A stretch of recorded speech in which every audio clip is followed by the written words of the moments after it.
it's too hot, but I love it, but not too much. And it's been so busy. I know all of you, it's just a mad busy time of the year. And so I've been down here every day for what seems like hours and hours, doing loads and loads of stuff, which really I haven't had time to film because there's been just one thing after another. So what I'm going to do today is really just show you what I've been up to. So it'll probably be a short one, she says, wishful thinking. But I will give you an update on what's happening with Mike's erection.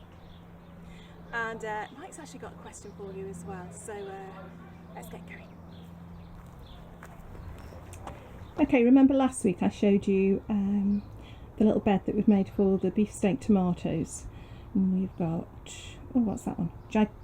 Gigantamo, Brandywine and Big Boy. So hopefully they're doing okay. They seem okay. A week on. Now at the end we've got a platform with it's really weird trying to point at things because your finger doesn't match up with what you're seeing through the lens. These two things here are aubergines, which we were given, so hopefully they're going to have a nice little spot there to go up. And on this side, oh, voice has changed again. It's very difficult to do this because we've got a funny shaped greenhouse, but you can see, let me see if I can show you a bit clearer. We've actually turned all the staging upside down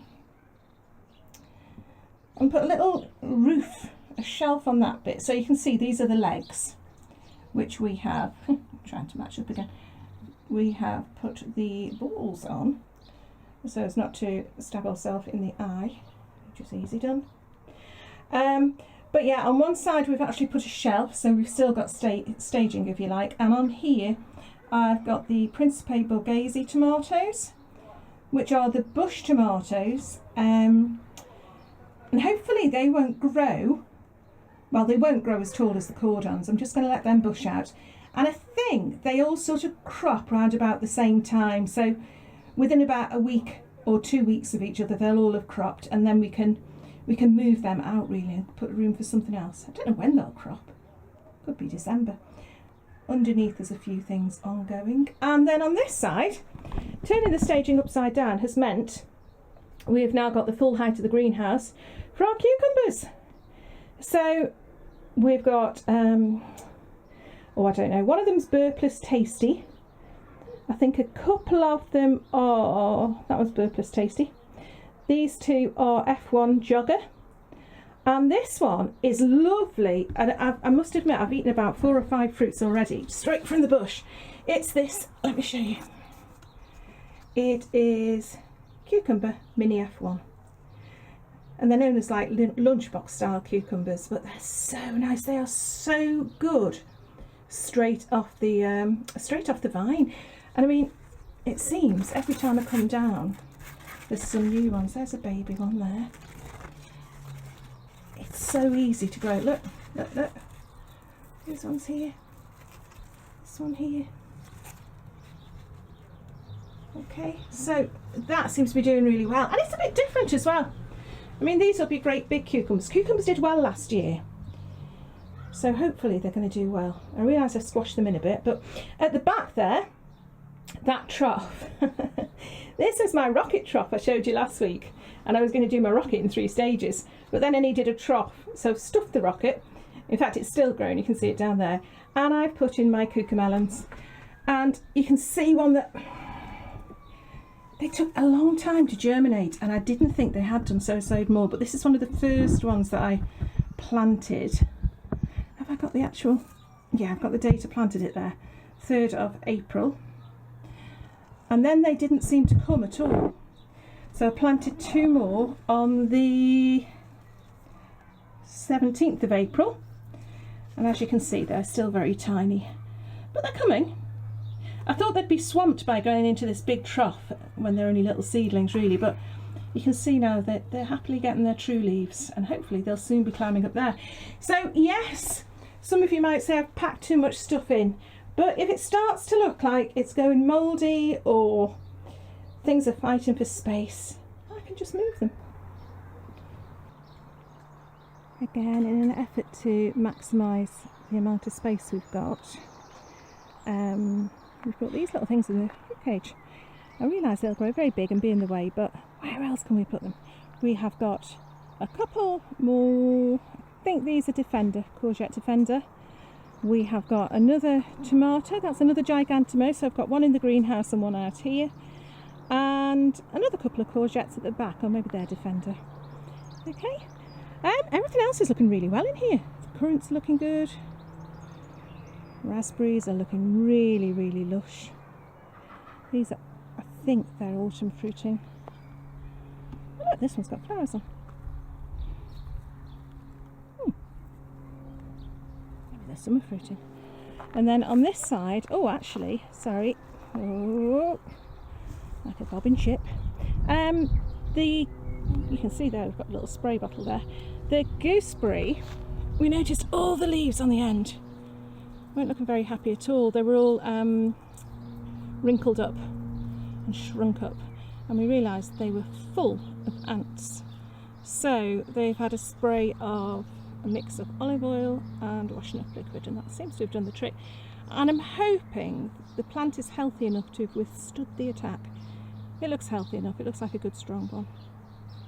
Oh, I knew there was something else I wanted to say about my squashes. Having found out that they don't like getting their stalks wet, as with the cucumbers and I think anything in that sort of family, I thought when I put them in the buckets that I would make them a little collar. So literally I just chopped a plant pot in half and tried to make sure that when I've planted the courgette in the pot, the soil level inside the collar is slightly higher. I don't know if you can pick that up on the camera, but it's slightly higher than that going round. That's really good grammar. It's slightly higher than that going round it.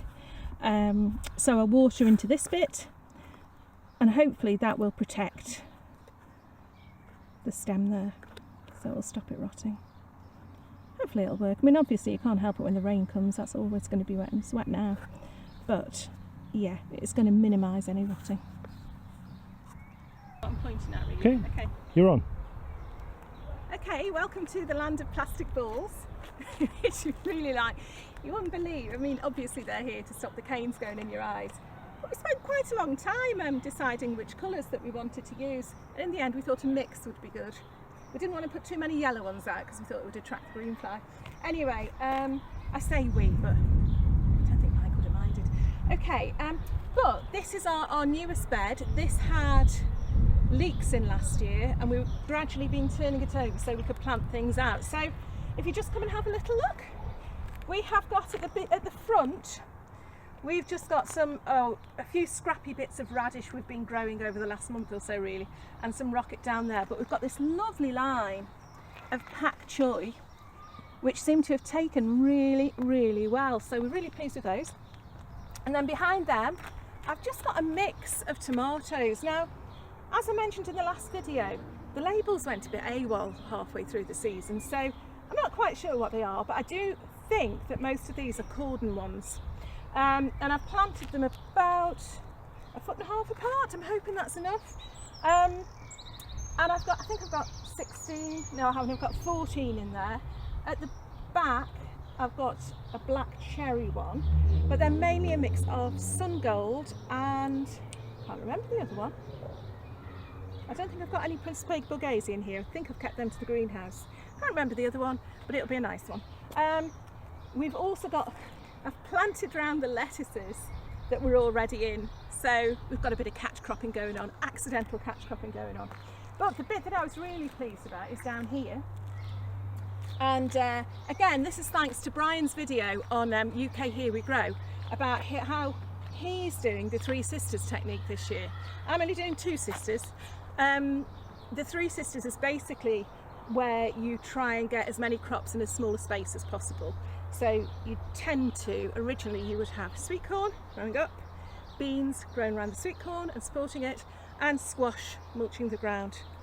I'm not doing the beans, they're over here, I've mentioned this before. But thanks to Brian, I've found out how to plant my squash and do them so they're on little mounds. So I've got these on mounds. Mike's getting distracted. I'm pointing at the squash. It's going like this.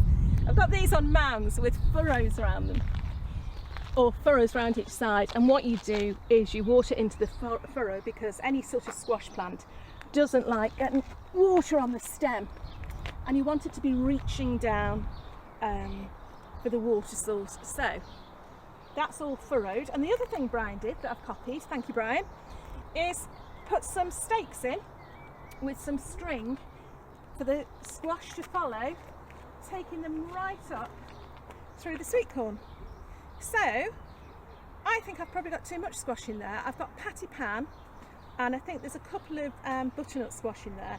They're looking very floppy today because it's so hot, but hopefully they will grow along these strings, or we'll ease them along the strings, and if they get this far then they can go up the fence as well, or we'll turn them around and send them back on their way. This end we've got the 4x4, I love saying the 4x4 sweet corn, which is Swift, and that has taken fantastically well. I put that out about a week ago, and it was at that time when you're still thinking, oh, what's the weather going to be like, but hopefully it's okay. We've got a few peas that we shoved in at the end here as well, because again, just space, just trying to put spare things in anyway. But yeah, so hopefully this bed will produce the tomatoes, the squash, the sweet corn, and some incidental lettuces on the way. Okay, so yeah, again, really pleased with this. Something new, something I haven't tried before, so wish me luck.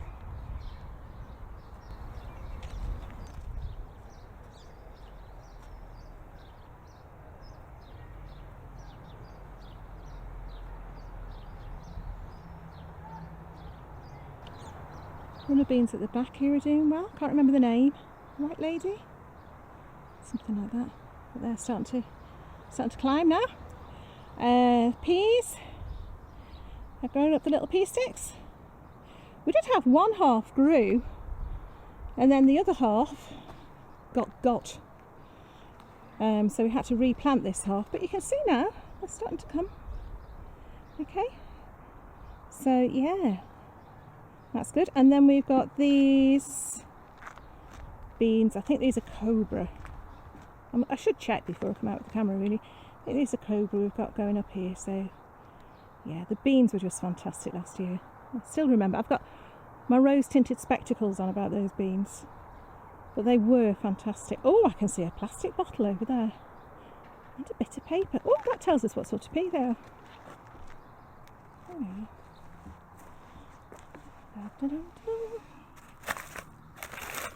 Grow your own. Everything but the name. It's good, look. So they're grow your own peas. That's right, you stay over there on that side of the fence. Leave our peas alone.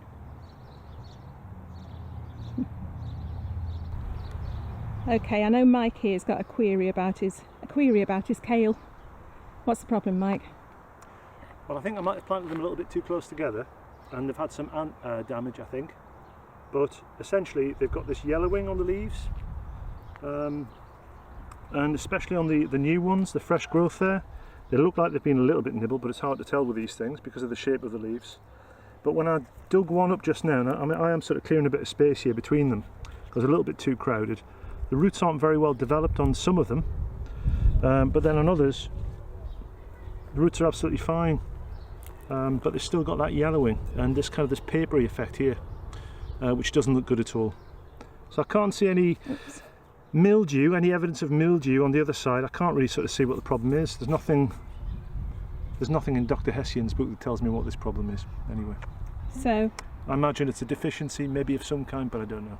Any Brassica experts out there? Let us know what's going wrong with Mike's kale. Quite a lot of people have mentioned their broad beans this year and said they don't seem to be growing as well as the last year, and they're only 2 foot tall. Well, if you look at ours, these ones in particular here, nowhere near 2 foot tall. Barely as tall as Tom Thumb. Look, there's my hand. There's some idea of scale there. Oh, not tall at all. These ones did go out a lot later though. In fact, these might be ones that we planted in the soil. because if you look along, they do start to get a little bit bigger. And I did pinch the tops out, maybe I pinched off too much. But saying that, they are healthy. They have not got black fly yet. Let me just have a check. Yeah, the tips are looking good. They've got plenty of flowers on. And, oh, I'm going to sneeze. Phew, bless me. A little earthquake there. If you look, they're actually producing the pods, which is great. I love broad beans. I didn't like them as a child because you used to always get them in, they always seemed really tough. I think they used to pick them when they were really big, and you had them dried and then reinvigorated, whatever you call it. I know there's a technical term. But in later years, I appreciate a nice, fresh, youthful broad bean. So I think, actually, these are quite big. Or they're going to be big enough to produce some nice little baby broad beans for us, so I'm going to be picking those to take home tonight. These are our red Duke of York potatoes. You can see, I mean, they're first earlies, just starting to get flowers on now. I know some people have dug their first earlies up already, and we did plant these quite late, but yeah, won't be long.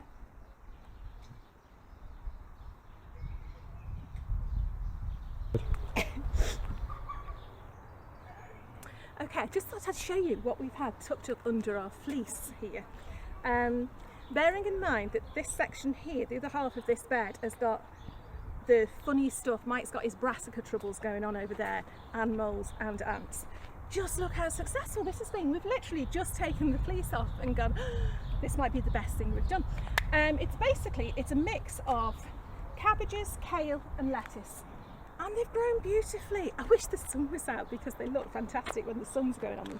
But we've got greyhound cabbage here, not been attacked too badly by slugs, although saying that, a little bit of slug damage, but really nothing we can't handle. We've got the kale is so strong. I mean, we're picking that, or we're going to be picking that tonight. And these lettuces are heritage lettuces, a different mix of heritage lettuces. That are just beautiful. Look at the size of these. And they include this one here called deer tongue lettuce, which for some reason someone's decided that looks like a deer tongue. But hello!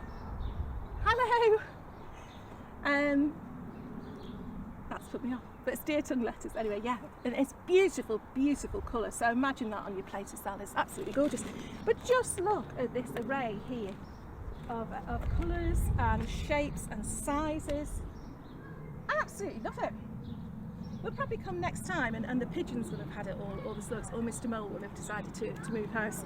But for now, at this moment, we're really thrilled with it. Okay, so I just wanted to share that with you.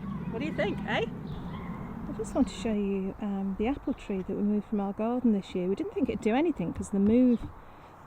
But obviously it's taken really, really well. It had beautiful blossom on it, and look, it is laden with apples. What would you do with them? Would you wait for them to get a bit bigger and then take the little ones off?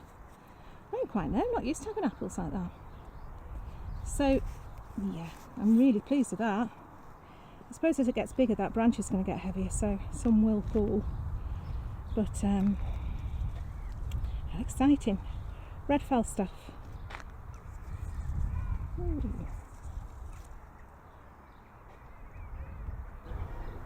Remember the poor old onion plot? And we took all those poor little onions and sent them off to onion heaven last week. Well, what it has done, and you have got to look on the bright side with these things, it's freed up this bed. So now we have got, down this side we've got beetroot. We've transplanted some and we've put some seeds in, so we should have a succession of them there. On this side we've got a couple of courgettes, and in the centre we have the star of the show each year, which is Mike's erection. And we've decided that this year we've just got so many beans, we're growing beans up it. Okay, so I don't know if you can see from there, but I've attached a few strings and the beans have just started to climb, so hopefully that will be smothered in beans in no time.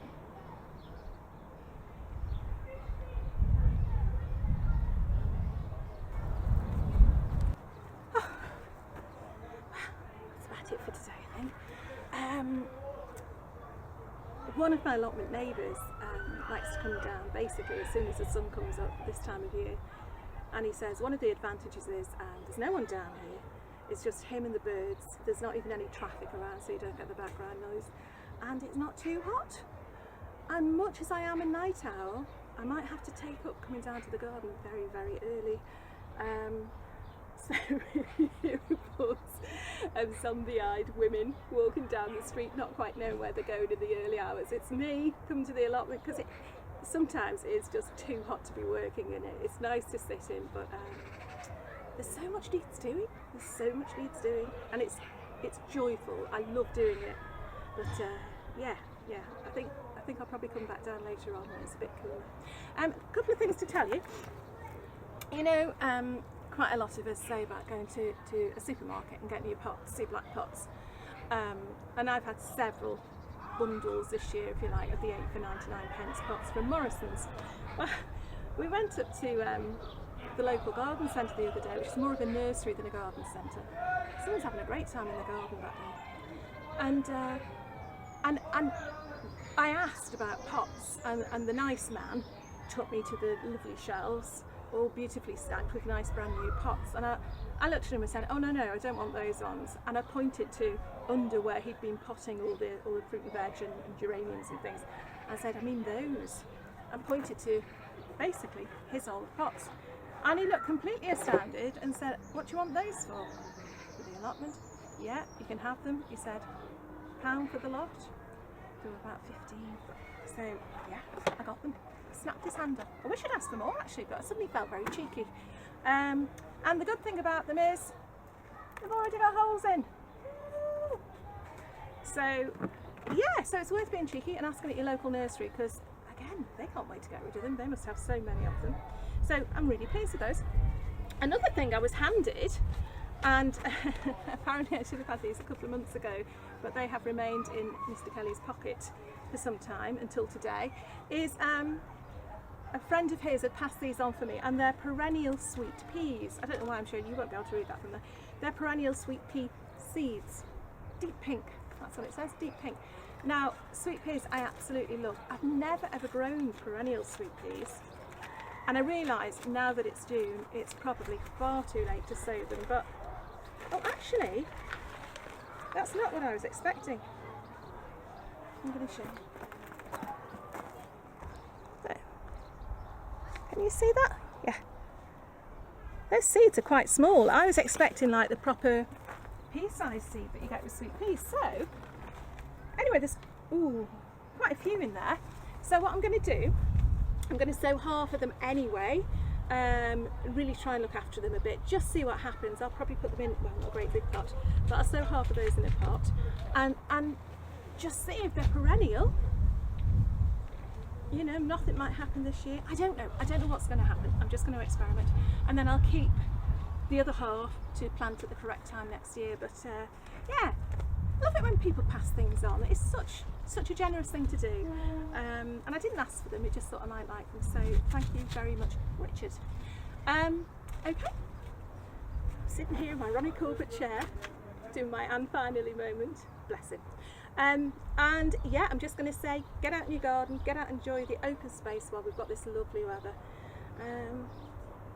And I'm going to get busy, well, I'm not going to get busy and on, I'm actually going to have a cup of tea and possibly go home for a bit and then come back down when it's a bit cooler. But there's plenty to do, so hopefully you're all well and having a lovely weekend, and I'll see you again soon. Thank you for watching.